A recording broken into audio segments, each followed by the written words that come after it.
Okay, hello everyone. तो हम class 12 physics 4th chapter कर रहे हैं और आज इसका लेक्चर नंबर 11 है। इससे पहले हम 10 लेक्चर कंप्लीट कर चुके हैं। अगर आपने वो नहीं देखे हैं तो जाके उन्हें देखिए, उसके बाद इस लेक्चर पे आइए। तो lecture 11,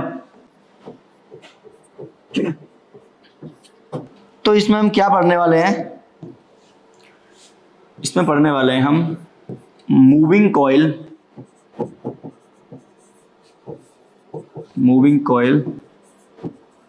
galvanometer. Moving coil galvanometer, इसके बारे में हम पढ़ने वाले हैं। इसका क्या कंस्ट्रक्शन है, क्या प्रिंसिपल पे वर्क करता है, ठीक है, और क्या है ये सबसे पहले। तो याद कीजिए, जब हम इसमें एमीटर और वोल्टमीटर बना रहे थे तो हमने वो बताया था कि गैल्वेनोमीटर क्या होता है, ठीक है। तो basically it is a device, it is a, लिखिए इसके बारे में क्या है। It is a device which, अब बोल देता हूं मैं, which measure a small current, which detect small current, ठीक है। तो ये क्या है, एक डिवाइस है जो कि स्मॉल अमाउंट में क्या करता है, करंट को मेजर करता है। अभी ये जो है, इसको मूविंग कॉइल क्यों बोलते हैं? क्योंकि इसमें एक कॉइल है, वो मोशन करेगा, उसकी वजह से उसमें कुछ टॉर्क वगैरह लगेगा, जिससे ये क्या करेगा, डिफ्लेक्शन शो करेगा। देखेंगे इसमें क्या है। तो हर एक कोई भी इंस्ट्रूमेंट हो, उसका एक प्रिंसिपल होता है कि किस प्रिंसिपल पे वर्क करता है। तो इसका जो प्रिंसिपल है, देखो क्या है, तो थोड़ा बड़ा है, डालिए प्रिंसिपल क्या है इसका। प्रिंसिपल कैसे ही वर्क करता है, ठीक है। तो तुम्हारे पास क्या है कि हम जब अभी देखा था लास्ट लेक्चर में कि कोई भी लूप है और वो लूप तुम्हारा करंट कैरिंग लूप है, और उस लूप को अगर मैं मैग्नेटिक फील्ड में रखता हूं तो उस पर एक टॉर्क लगता है, राइट। क्या देखा था अभी हमने, when a current carrying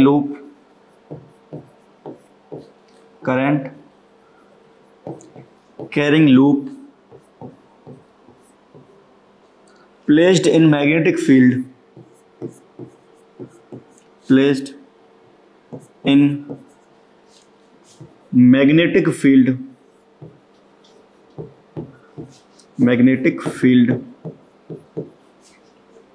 it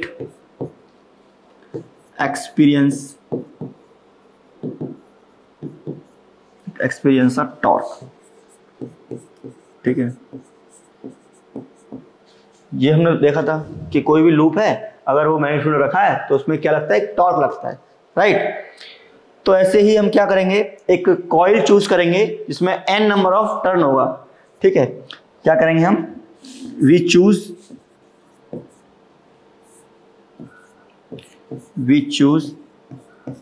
a coil which have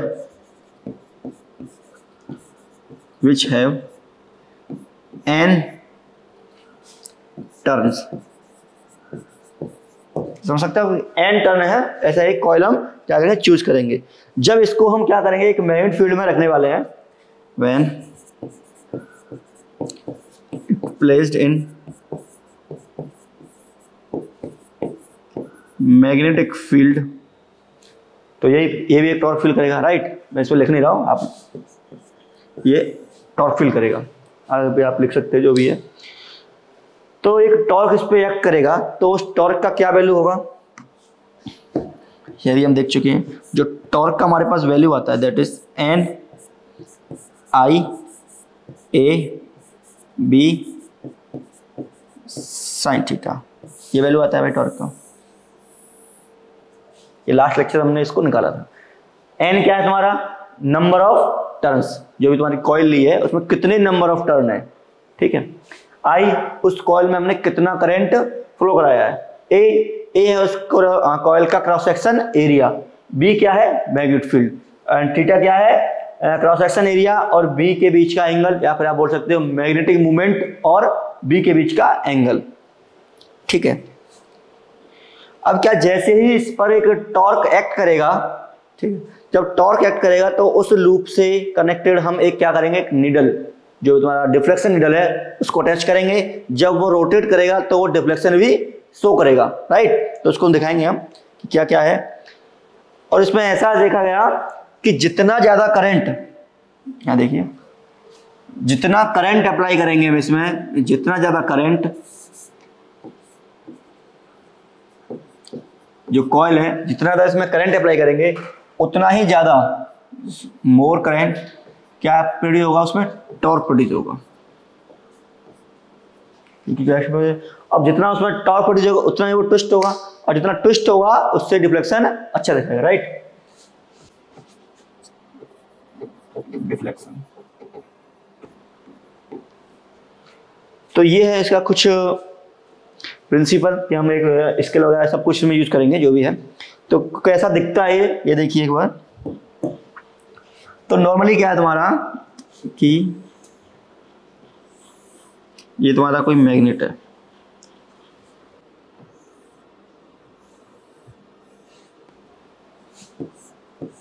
north pole and south pole.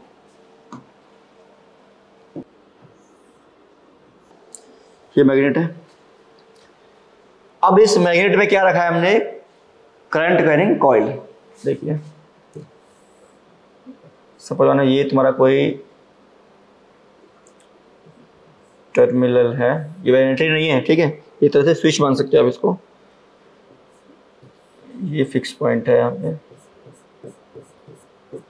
Right. अभी इसमें ये वायर आ गया,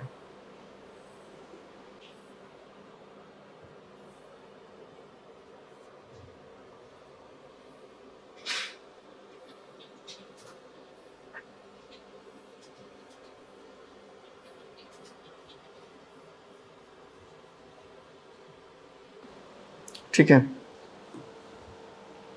और ये क्या है, इसके ऊपर से है, ये टच नहीं कर रहा है इस पे, ये लाइन ऊपर से है। और फिर इसमें क्या है, एक spring attach,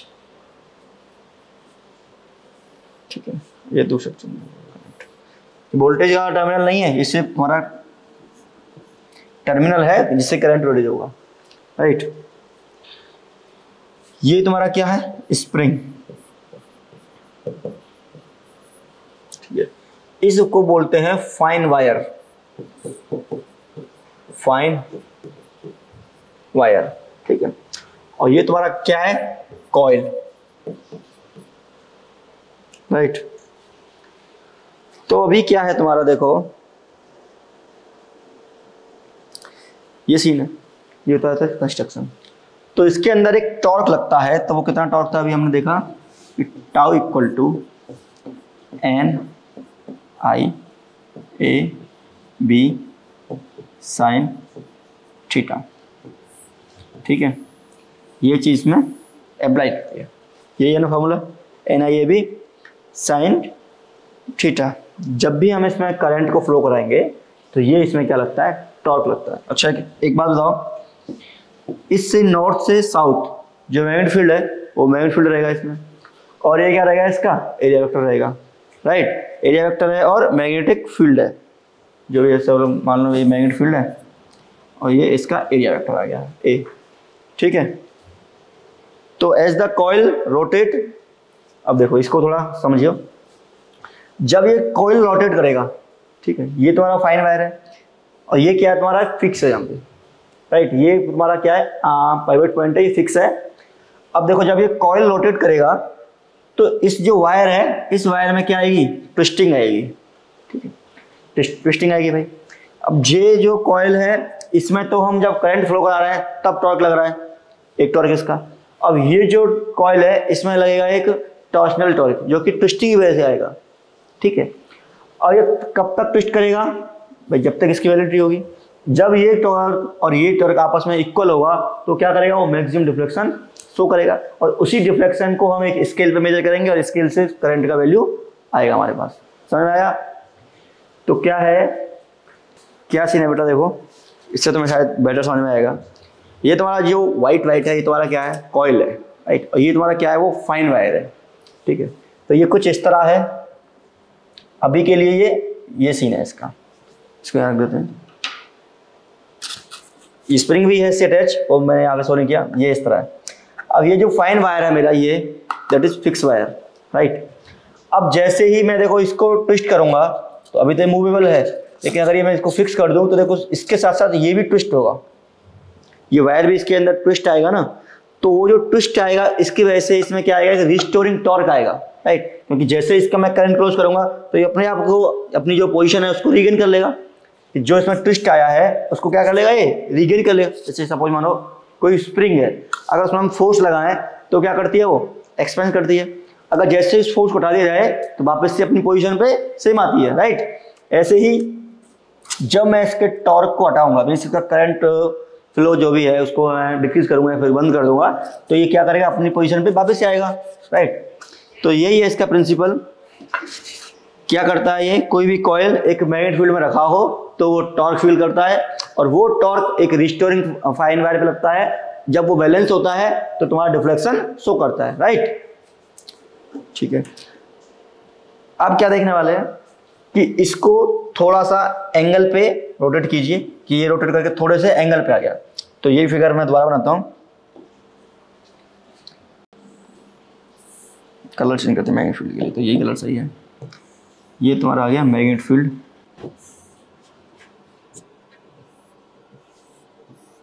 north and south, ठीक है। और ये वही टर्मिनल 1 हो गया, ये फिक्स पॉइंट है तुम्हारा, ये तुम्हारा फाइन वायर है। अभी थोड़ा सा ये ट्विस्टेड है, बताऊंगा कैसे ट्विस्टेड है। ये मैं फिर बाद में बना देंगे, कोई दिक्कत नहीं, पहले ये बनाते हैं कॉइल।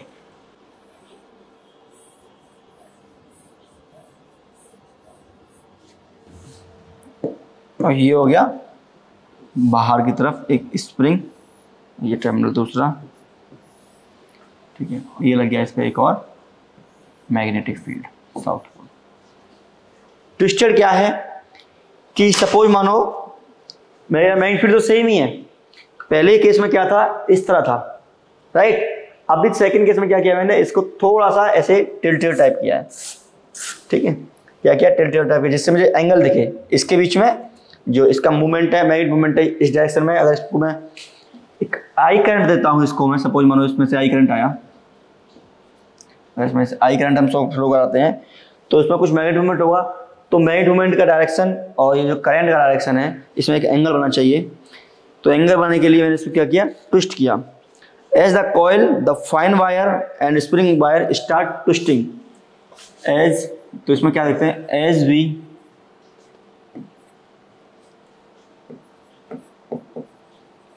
स्टार्ट करंट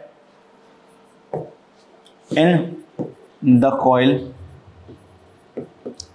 जैसे हमने क्या किया, इस कॉइल में करंट डाला तो कॉइल की वजह से, करंट की वजह से क्या आया भाई, मैग्नेट फील्ड रखा है तो उसमें क्या लगेगा, एक टॉर्क लगेगा। कितना लगेगा, NIAB साइन थीटा।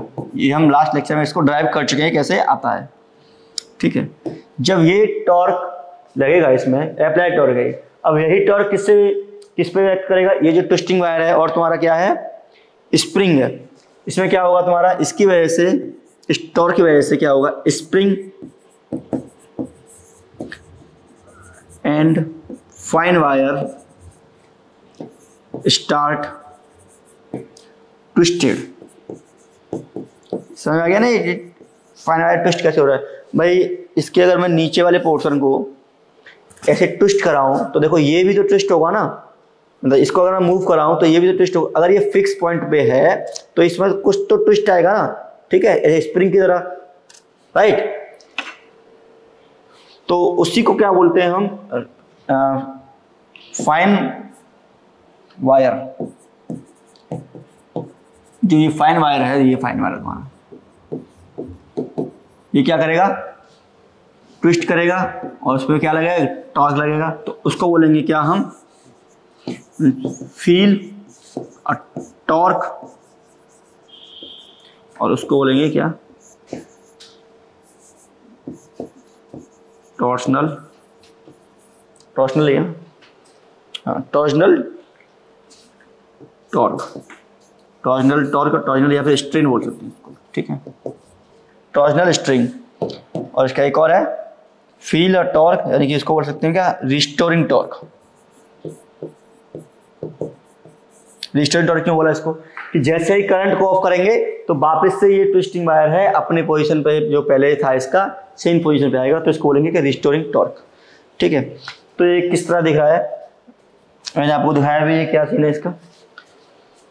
तो एक कांस्टेंट होता है तुम्हारा, अगर तुम्हें टॉर्शनल में पढ़ा होगा, जो स्ट्रेन वगैरह ये सब तुमने पढ़ा होगा, तो क्या सीन है देखो, कि अगर मैं इसको देता हूं, एक होता तुम्हारे पास क्या, टॉर्शनल कांस्टेंट, ठीक है, ये बेसिकली क्लास 11th में है, जो भी है, इसका कोई डीप जाने की जरूरत नहीं है।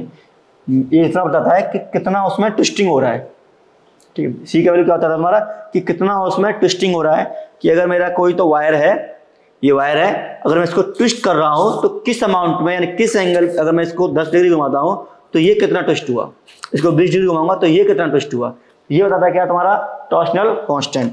बस इतना ही इसके बारे में। तो ये क्या बोलता है कि अगर को मेरा ट्विस्ट हो रहा है वायर, ठीक है, और सी का वैल्यू है जो रिस्टोरिंग टॉर्क है, रिस्टोरिंग टॉर्क, अगर मैं उस वायर को 1 यूनिट ट्विस्ट करूं तो सपोज मानो तुम्हारे पास रिस्टोरिंग टॉर्क लगता है, दैट इज सी। अगर 2 यूनिट ट्विस्ट करूं तो क्या लगेगा, 2c। ऐसे अगर इसको मैं 5 एंगल, ये 1 डिग्री ट्विस्ट, 2 डिग्री ट्विस्ट, अगर मैं इसको 5 डिग्री ट्विस्ट करूं तो कितना लगेगा उस पर, 5c, है ना, 5c लगेगा। तो आगे थोड़ा लाइन लिखिए, as the coil starts rotating restoring torque in fine wire and spring keep on increasing at one point। तो भाई देखो, जब ये तुम्हारा मूव करना या रोटेट करना स्टार्ट होगा तो ये जो फाइन वायर है इस पर एक टॉर्क लग रहा है, पता है, क्योंकि ट्विस्ट हो रहा है। अब जैसे ही ये क्या होगा, कंटिन्यूसली इंक्रीज होता जाएगा, पहले ये था, पहले वो था, कंटिन्यूसली इंक्रीज होता जाएगा। एक पॉइंट ऐसा आएगा, ये जो अप्लाइड टॉर्क है और ये जो ट्विस्टिंग टॉर्क है यानी रिस्टोरिंग टॉर्क है, वो आपस में क्या हो जाएंगे, इक्वल हो जाएंगे, ठीक है। उसी को बोलेंगे आप बैलेंस पॉइंट, और उसी की वजह से उस पॉइंट पर ही हम क्या देखते हैं, डिफ्लेक्शन देखते हैं। जैसे देखा जाए तो, और इसको समझाते हैं आपको क्या सीन है इसमें। यहाँ देखिए हमारे पास क्या है, ये तुम्हारा पिवट पॉइंट है, यहाँ फील आएगा पूरा मस्त, और ये क्या है तुम्हारा, एक ट्विस्टिंग जो भी फाइन वायर है, और ये तुम्हारी कॉइल है, ऐसा कुछ सीन है, राइट। अब ये कॉइल रोटेट हो रही है, अब इस कॉइल की वजह से ये वायर जो फिक्स है इसमें क्या आ रहा है, ट्विस्ट आ रहा है, ठीक है, ट्विस्ट आ रहा है इसमें। अगर मैं बोलूँ ये मेरा स्केल है, ये क्या है, स्केल, ठीक है, ये तुम्हारा स्केल है, और इस स्केल से यहाँ सपोज मानो मैंने कोई पॉइंट कर रखा है, इसको बोलते हैं पॉइंटर। स्केल है, इस पर नंबरिंग होगा, कितना डिफ्लेक्शन क्या होगा। अब देखो जैसे ये वायर ट्विस्ट होगा, जब वायर ट्विस्ट होगा तो ये पॉइंट आउट ऊपर करेगा, भाई ट्विस्ट हो जाएगा तो ये ऊपर हो जाएगा। ये कुछ इस तरह लगा है, इसमें दिखाऊंगा आपको, हाँ, जैसे ये वायर है मेरा, ठीक है, ये इस तरह है, इस पर कुछ। अब जैसे मैं इसको ट्विस्ट करूंगा तो देखो ये भी ऐसे आपस में क्या करेगा, मूव करेगा, ये भी आपस में मूव करेगा। कब तक मूव करेगा, जब तक ये ट्विस्ट करता रहेगा। तो एट अ टाइम इसमें हमने टॉर्क लगाया तो ये ट्विस्ट करते करते कहाँ पहुंच गया, यहाँ पहुंच गया ये पॉइंटर, ठीक है। लेकिन अब ये ना तो ये मूव कर रहा है क्योंकि हमने करंट स्टॉप कर दिया, जितना करंट आना आ चुका है, और ना ही अब इसमें ट्विस्ट आ रहा है। क्यों, क्योंकि ये जो टॉर्क है और इसका टॉर्क है आपस में क्या हो चुके हैं, इक्वल हो चुके हैं। अब उसी इक्वल कंडीशन पर तुम्हारा क्या मिला, इस पॉइंट पर एक डिफ्लेक्शन हुआ, जिसकी वजह से हमने क्या किया, उस करंट को मेजर किया, राइट। तो क्या है कंडीशन है इसकी, जो टॉर्क तुम्हारा रिस्टोरिंग टॉर्क है, रिस्टोरिंग टॉर्क वो किसके इक्वल हो जाएगा, टॉर्क अप्लाइड के, अप्लाइड टॉर्क। और अप्लाइड टॉर्क क्या था, जो हमको मैग्नेटिक फील्ड की प्रेजेंस में करंट कैरिंग लूप से मिलता है, राइट। तो रिस्टोरिंग टॉर्क अभी क्या निकाला हमने, जो रिस्टोरिंग टॉर्क है दैट इज सी फाई, है ना, क्योंकि जब हम इसको 1 डिग्री ट्विस्ट करते हैं तो वो सी अमाउंट में टॉर्क फील करता है। जब इसको 2 डिग्री फील करते हैं, मतलब 2 डिग्री ट्विस्ट करते हैं तो उसमें 2 सी फील करता है, क्योंकि ये कौन सा मेथड है, यूनिटरी मेथड है, राइट। अगर इसको 5 डिग्री में रोटेट कराऊं या ट्विस्ट कराऊं तो तुम्हारा 5 सी फील करेगा टॉर्क को, ठीक है। तो चलो टॉर्क को बैलेंस करते हैं। तो ये क्या हुआ तुम्हारा, C phi equal to N I A B sine theta, ठीक है। तो क्या देखा हमने कि I equal to N I A B sine theta that is equal to C phi, right. अगर मैं इस यहाँ से आई की वैल्यू निकालूं तो आई की वैल्यू क्या निकल जाएगी, देखो I equal to C upon N A B sine theta और ये फाई, ठीक है। अब तुम्हारे पास जो एरिया है वो कांस्टेंट है, मैग्नेटिक फील्ड वो भी कांस्टेंट है, नंबर ऑफ टर्न वो भी कांस्टेंट, और जो सी का वैल्यू है दैट इज कांस्टेंट। तो ये पूरा क्या हो गया, एक कांस्टेंट मान लेते हैं इसको के, ये कांस्टेंट है। तो यहां से देखो जाए तो I is directly proportional to phi upon sine theta.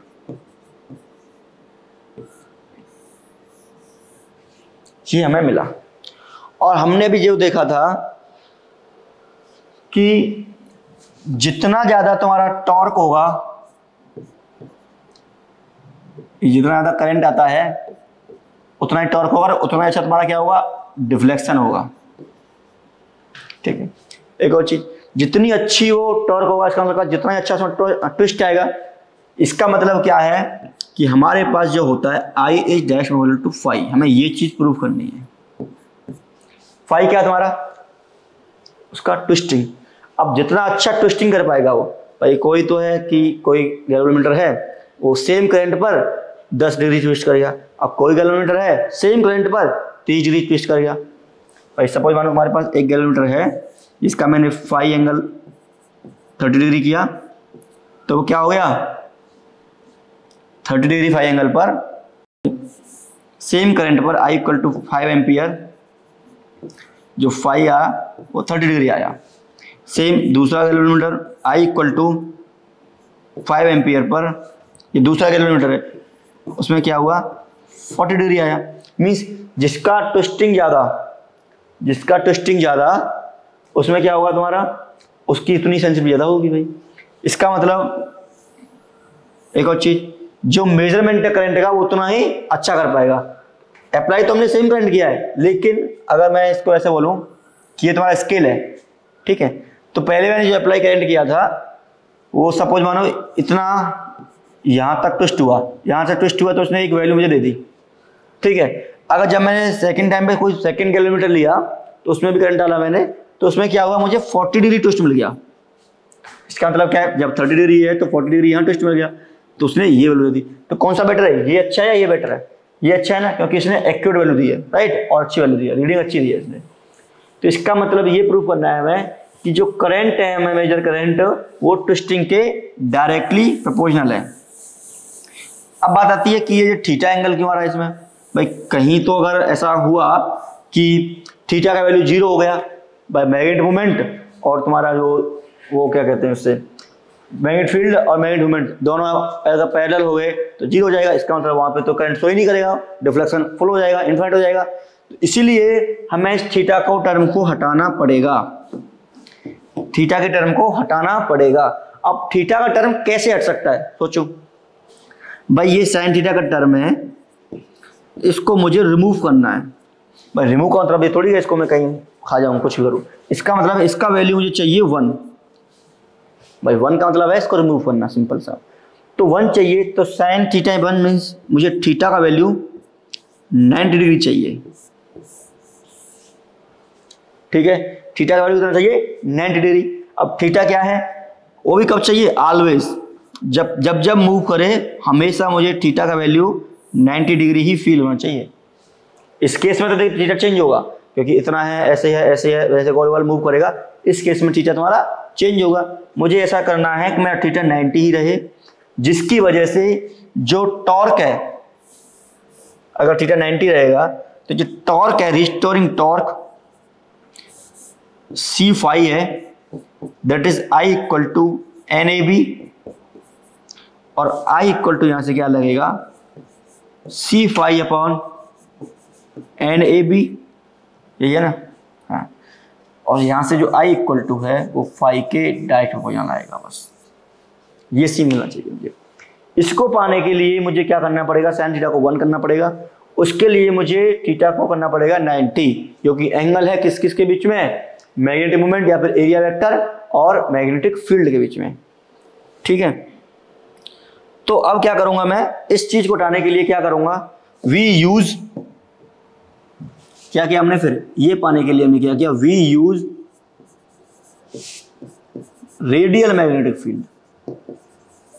हमने एक ऐसा फील्ड अप्लाई किया उसमें जो उस जो लूप है उस पर हमेशा रेडियल ही रहे। रेडियल मीन्स परपेंडिकुलर रहे। ठीक है, ये समझेंगे रेडियल क्या होता है। Radial means perpendicular, radial means show करता हूँ परपेंडिकुलर आता है, लेकिन रेडियल क्या चीज़ है देखेंगे। We use radial field. ठीक है, अब कोई पूछेगा कि why we use radial field in moving coil galvanometer, तो आप बता सकते हो कि इस टर्म उठाने के लिए हमें रेडियल फील्ड की नीड पड़ती है। ठीक है, ताकि उसका जो मैग्नेटिक मोमेंट है और मैग्नेटिक फील्ड है वो आपस में क्या रहें, परपेंडिकुलर रहें। ठीक है, जिसकी वजह से जो I का वैल्यू है वो डायरेक्ट अपोजिट आए फाई के, इसलिए हमने क्या किया, रेडियल फील्ड को यूज किया। अब जो बात करते हैं रेडियल फील्ड, हम इसका यूज करने वाले हैं, रेडियल फील्ड। तो इसके लिए मुझे क्या करना पड़ेगा, दो चीजें यूज करनी है। पहला क्या है तुम्हारा, फर्स्ट है तुम्हारा, अभी जो मैंने मैग्नेट यूज किया था वो क्या था, नॉर्मल मैग्नेटिक। अभी मैं करने वाला हूं क्या, cylindrical magnetic field. Cylindrical magnetic,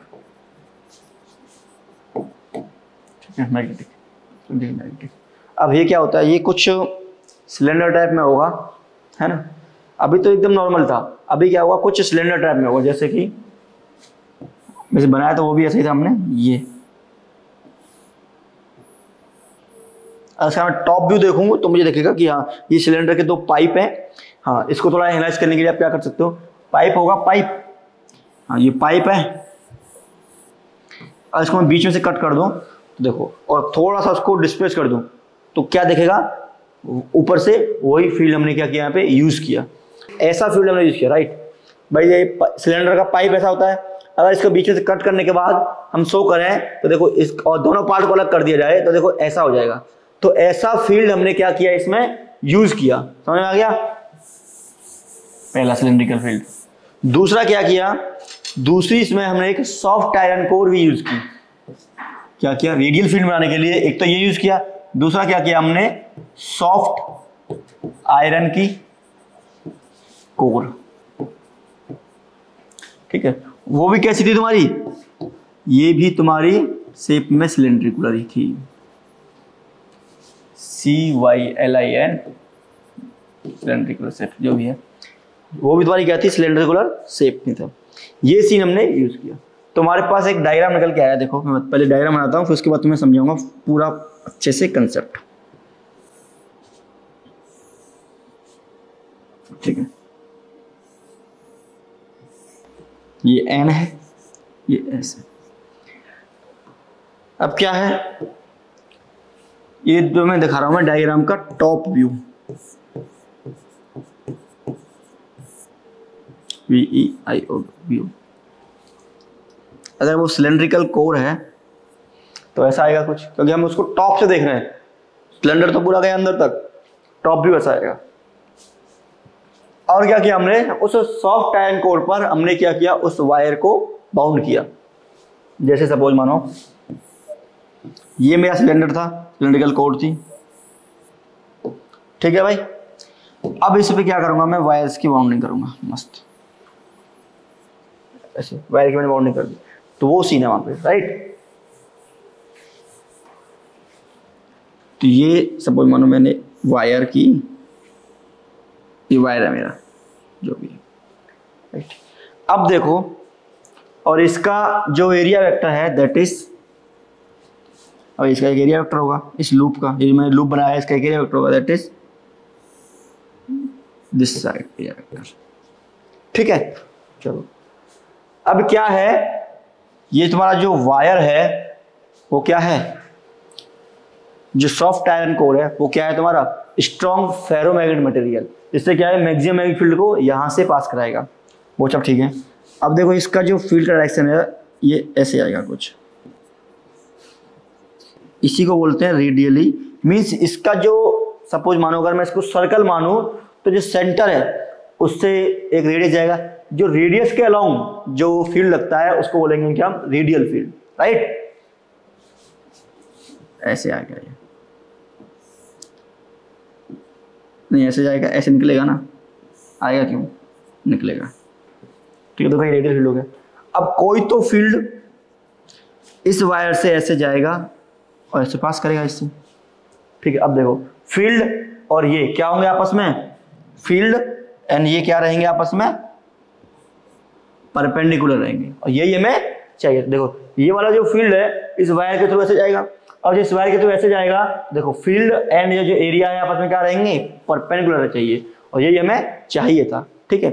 तो बेसिकली यहाँ पे हो क्या रहा है वो समझिए आप, कि ये तुम्हारा कोई पिवट पॉइंट है, उसमें हमने क्या किया, एक सिलेंडर का मैंने कोर लिया, जो सिलेंड्रिकल कोर है, फिर उस पर मैंने क्या कराया, एक वायर लपेट दिया, एक वायर का लूप लपेट दिया, या फिर लूप बना दिया उस वायर पे। सपोज मानो ये मैंने एक वायर लपेट दिया, ऐसा मान सकते हो, ठीक है।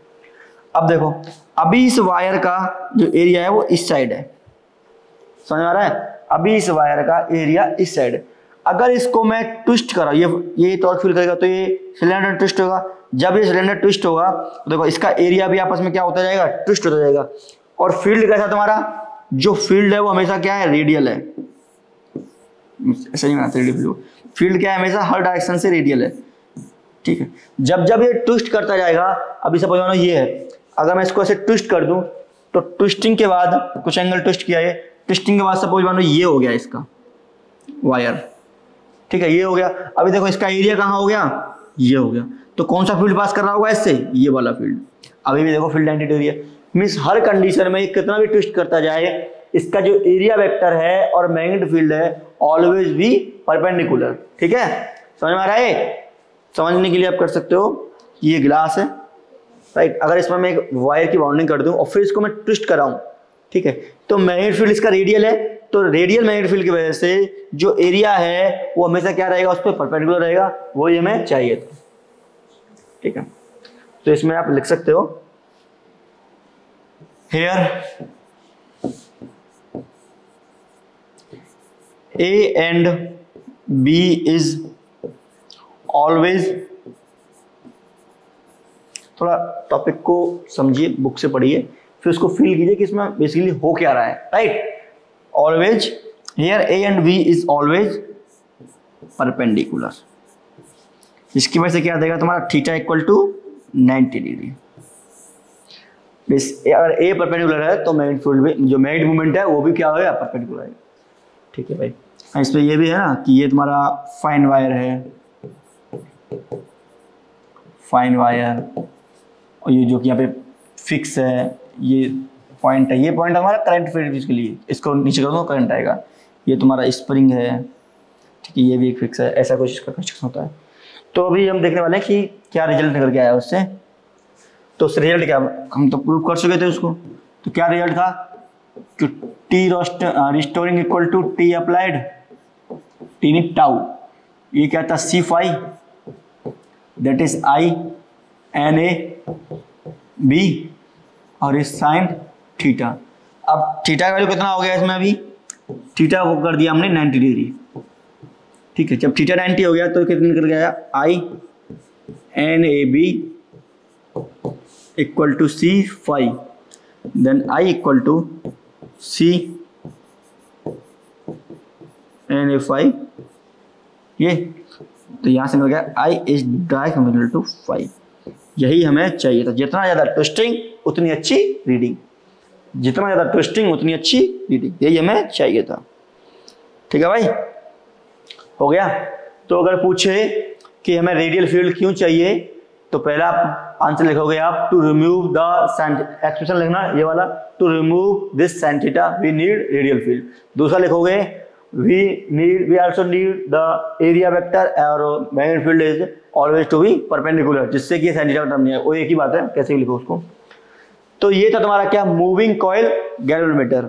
ये बोर्ड में अभी आता होगा शायद, आप देख सकते हो बोर्ड में इसका सिलेबस है या नहीं। अगर बोर्ड में नहीं है तो इसका जो एक्सप्रेशन है वो याद रखो, और कैसे ये वर्क करता है, इसका प्रिंसिपल क्या है। प्रिंसिपल बेसिकली ये है कि कोई भी अगर कॉइल है तुम्हारा, अगर इसमें करंट फ्लो हो रहा है, उस कॉइल को मैं क्या करूं, मैग्नेटिक फील्ड में प्लेस कराऊं, तो वो कॉइल है मेरा क्या करता है, एक टॉर्क फील करता है, राइट। ठीक है, और वो कॉइल है उससे ही अटैच्ड मेरा क्या है, एक फाइन वायर है, राइट। फाइन वायर, इस तरह का एक वायर है, धागा नहीं है, इस तरह का वायर है। उस वायर में, उस कॉइल की वजह से जब कॉइल लोडेड करेगा तुम्हारा, उस वायर में क्या पैदा होगा, ट्विस्ट पैदा होगा, ट्विस्ट। उस ट्विस्ट की वजह से क्या आएगा, तुम्हारा टॉर्शनल स्ट्रेन आएगा, उसको एक तरह से वो भी एक टॉर्क ही होता है, ठीक है। और वो ट्विस्ट तब तक चलेगा, तब तक वो ट्विस्ट होता रहेगा जब तक कि उसका जो टॉर्क है, ठीक है, उसका जो टॉर्क है मीन टॉर्शनल स्ट्रेन है, जैसे ये जो मैंने बताया ना सी, ठीक है, ये जो सी है उसका, ये जो सी फाई है उसका, सॉरी सी फाई है, किसके इक्वल हो जाएगा, जो टॉर्क हम अप्लाइड कर रहे हैं। जब दोनों टॉर्क आपस में अप्लाइड होंगे तो वही जो मैंने बताया ऐसे बनाया था कि पहले यहाँ था पॉइंट, फिर टॉर्क लगते लगते लगते लगते वो यहाँ पहुंच गया सपोज मान, तो इस पॉइंट पर दोनों टॉर्क आपस में क्या हो गए, इक्वल हो गए, तो उसी को क्या बोलेंगे, डिफ्लेक्शन पॉइंट। यहाँ पे भाई डिफ्लेक्शन शो कर दिया, डिफ्लेक्शन मीन्स इसको हमें रीडिंग मिल गई है भाई, ये स्केल है ना, अगर ये स्केल है तो यहाँ पे क्या मिल गई हमें, उसकी एक रीडिंग मिल चुकी है, राइट। जब रीडिंग मिल गई तो बस हमारा काम हो गया, हमें जो मीटर बनाना था वो हम बना चुके हैं, ठीक है। तो क्या प्रिंसिपल है, जो टॉर्क प्रोड्यूस होता है, रिस्टोरिंग टॉर्क, वो क्या होता है, अप्लाइड टॉर्क इक्वल होता है, जिससे हमें एक रीडिंग प्रोड्यूस होती है, ठीक है। तो ये था तुम्हारा क्या, गैल्वेनोमीटर। अब है तुम्हारा क्या, सेंसिटिविटी ऑफ गैल्वेनोमीटर, कि भाई कौन कितना सेंसिटिव होगा, ठीक है। सेंसिटिव मतलब क्या है कि कौन ज्यादा रिएक्ट करेगा भाई, कौन ज्यादा वर्किंग कर सकता है, ये दिखाएगा तुम्हें क्या, जिस गैल्वेनोमीटर की सेंसिटिविटी ज्यादा होगी वो उतना ही सेंसिटिव है, उतना ही वर्केबल है, राइट। तो डालिए हेडिंग, ये भी पूछता है, इसमें से ही प्रॉब्लम्स आते हैं बोर्ड में। Sensitivity, sensitivity of galvanometer, sensitivity of galvanometer. तो इसमें दो तरह की सेंसिटिविटी है भाई, हमें पता है कि गैल्वेनोमीटर से तुम्हारा क्या सीन है, मैंने बनाया था पहले अमीटर और वोल्ट मीटर। अमीटर क्या मेजरमेंट करता है, करंट, और वोल्ट मीटर क्या मेजर करता है, वोल्टेज। तो ऐसे ही इसकी दो तरह की सेंसिटिविटी है। First is current sensitivity, current sensitivity, current sensitivity. Second क्या है तुम्हारा, वोल्टेज सेंसिटिविटी, वोल्टेज सेंसिटिविटी, ठीक है। करंट सेंसिटिविटी और वोल्टेज सेंसिटिविटी। तो ये क्या होती है, इसको किसी से नाम दे दें, क्या यूज करें इसमें, करंट सेंसिटिविटी, तो इसको हम सी एस लिख लें, कुछ भी नोटेशन लिख दो आप, where C S current sensitivity. ये बोलता है फाई बाई आई, राइट। क्या देता है, फाई बाई आई, राइट। ये हमें देता है, मीन्स अगर यहाँ से देखा जाए कि हमने क्या प्रोड्यूस किया था अभी, तो इसको ऐसे समझो कि फाई अपॉन आई का जो रेशियो होता है वही तुम्हें क्या देता है, करंट सेंसिटिविटी, आता वहीं से वो, ठीक है, ठीक है। और अभी हमने क्या देखा, जो एक्सप्रेशन है हमारा, that is phi C equal to I N A B.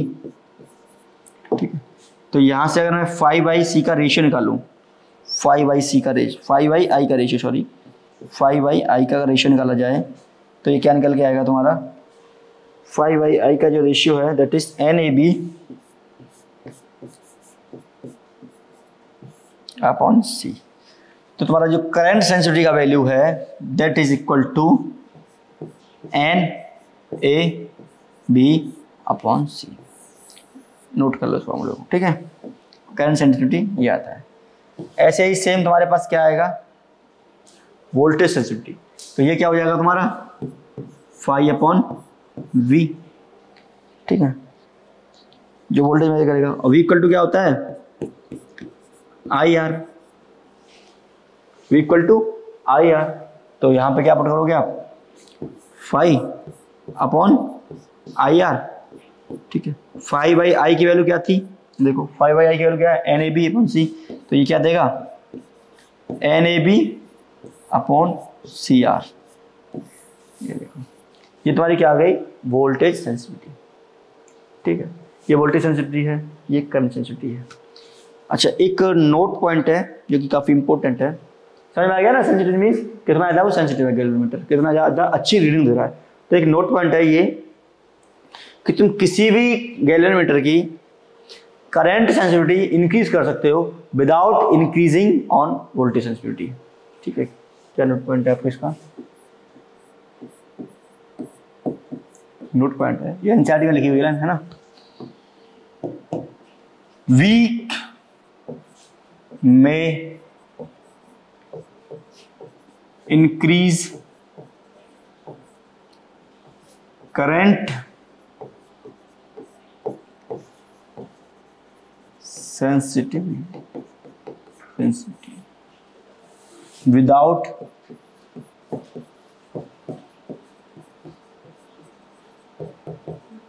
increasing voltage sensitivity। ठीक है, अच्छा एक बात बताओ, अगर मुझे सेंसिटिविटी इंक्रीज करनी है तो मैं सबसे आसान तरीका क्या है, देखो अगर मुझे सेंसिटिविटी क्या होती है तुम्हारी, एन ए बी बाई सी। सी को क्या चेंज करोगे, वोल्टेज पे डिपेंड करता है। एरिया ऑफ लूप, तो फिर बहुत, अगर एरिया बड़ा कर दूँ मैं, बहुत बड़ा इंस्ट्रूमेंट लेना पड़ेगा मुझे। ठीक है, मैग्नीट्यूड पर इतना स्ट्रॉन्ग मैग्नीट्यूड लाना पड़ेगा। तो सिंपल सा है कि अगर मैं उसमें नंबर ऑफ टर्न जो एन है वो इंक्रीज कर दूँ तो आराम से सेंसिटिविटी इंक्रीज हो जाएगा। ठीक है, तो क्या करें हम, नंबर ऑफ टर्न में क्या कर देता हूँ, इंक्रीज कर देता हूँ। सपोज मानो पहले मेरे एन थे, अब 2n हो गए, जो भी है, राइट। तो नंबर ऑफ टर्न इंक्रीज किया तो इससे मेरा क्या हो गया, आई एस, करंट सेंसिटिविटी, ये भी इंक्रीज हो गया। अच्छा, अब देखो वी एस इंक्रीज क्यों नहीं हुआ, जो वोल्टेज सेंसिटिविटी है। बेसिकली वी एस तुम्हारा क्या था, एन अपॉन आर था, डायरेक्ट बोले एन अपॉन आर। ये क्या है, प्रोपोर्शनलिटी कांस्टेंट है, बाकी मैंने हटा दिया है।